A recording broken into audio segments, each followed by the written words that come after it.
Hi, it's Laura from Lawrence Branch. Today I'm going to read you Little Bat in Night School by Brian Lees. Little Bat was ready. He had everything he needed. Colored pencils, crayons, glue broke somehow, snack, new backpack, fuzzy thing, pencil sharpener, and water bottle. Except maybe some patience. When is it sunset? Is it time to go yet? How about now? Now? School is going to be so much fun. How about now? I can't wait to meet the other bats. Shh. Mama Bat yawned and awakened for the 100th time. Rest. When night fell and they finally arrived at school, it was bigger than Little Bat had expected. Well, hello, the teacher smiled at him. I'm Miss C. In the classroom, Little Bear saw a pair of raccoons, some owlets, and a ferret. Where were the other bats? There they were, over by the wall. Whew, he let out his breath. Hi, he said, I'm Little Bat. Want to play? We're already playing, one said, with each other, the other added. Little Bat flew into a cubby to hide, but someone else was already there. Hi, what are you doing? He asked. I'm just hanging out, she replied. Oh, Little Bat said, is it okay if I hang out here too?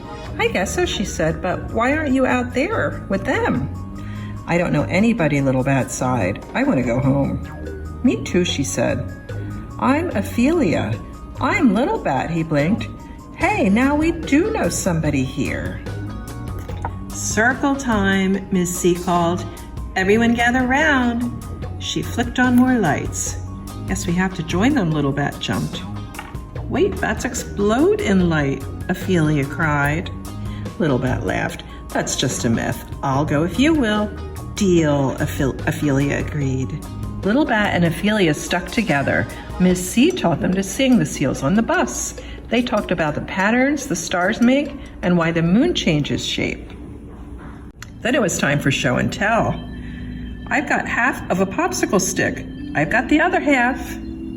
I brought a car. You copied me. I brought a car. No, you copied me. We found this in someone's backyard. I have a bumper chute. Little Bat hadn't brought anything to share, so he held his wings wide. These are my floaties, he announced. The others gasped. Do they help you fly? Do they keep you warm? He shrugged. No, I just like them. Neat, the other says. And this one said, I like cephalopods. During math, they practiced counting. 4, 5, 9, 7. Psst, turn it around, Ophelia whispered. Oops, Little Bat laughed. 4, 5, 6, 7.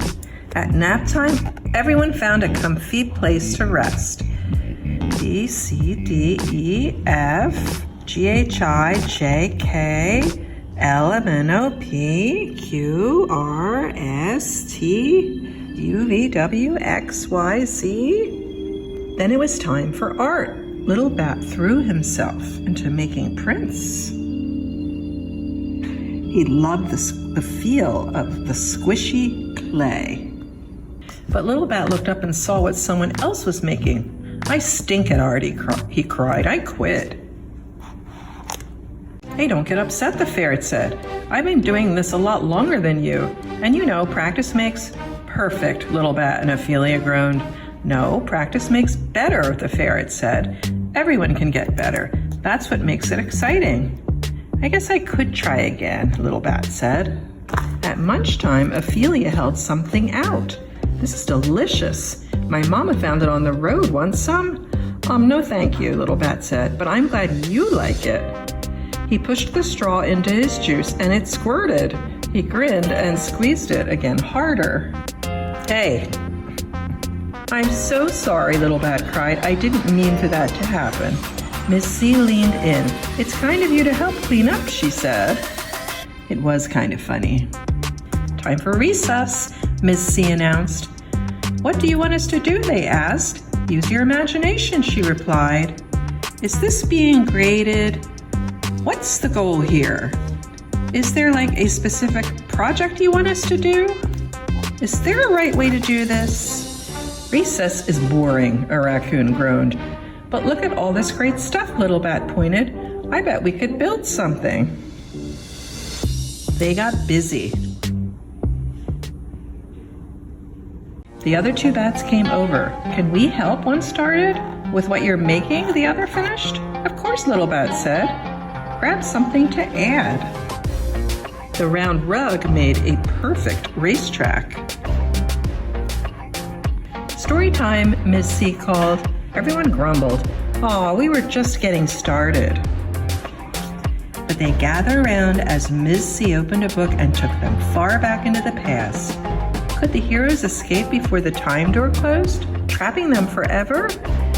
As the pterosaurs gained on them, a ray of morning light fell across the page. "And we'll have to leave it there for now," Ms. C said. "No," everyone pleaded, "just a little more." "Don't worry, the story will wait for us," Ms. C smiled. "Time to gather your things." "That was a pretty good night after all," Little Bat remarked. "Are you coming back again tonight?" "I will if you do," Ophelia said. "Deal," he agreed. Little Bat leapt out into the air, his head buzzing with all he had learned. He couldn't wait to be back in night school. "You won't believe what my friends eat.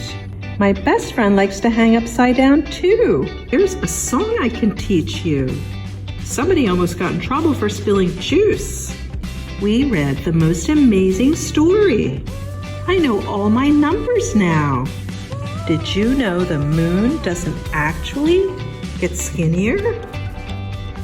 Brian Lees is the award-winning author-illustrator of the New York Times bestsellers Bats at the Beach, Bats at the Library, Bats at the Ball Game, and Bats in the Band.